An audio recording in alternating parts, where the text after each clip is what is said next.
నమస్తే అండి. Beyond headlines current affairs by Lakshmi ఛానల్కి స్వాగతం. ఇవాల్టి మన అంశం Donald Trump trade tariffs on India and their effects.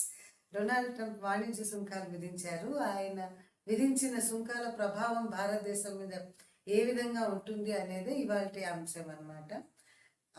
ఈ అంశంలో మనం రకరకాల పర్యవసానాలు, మనం వేరే మార్గాల అన్వేషణ, వాణిజ్య ఉత్పత్తుల్ని ఎలాగ మిగతా ప్రదేశాలకు ఎగుమతి చేసుకోవచ్చు, మనం ఎవరితో జతగడితే మన వాణిజ్యం ఇంకా బాగా అభివృద్ధి చెందుతుంది, ఇలాంటి అంశాలని ఈ వీడియోలో చర్చిస్తానమాట. ఫుల్ వీడియో కోసం మా ఛానల్కి సబ్స్క్రైబ్ చేయండి, ఛానల్కి వెళ్ళండి, చూడండి and like, share and subscribe my channel and comment సెక్షన్లో మీ స్పందనని తెలియచేయండి. Thank you.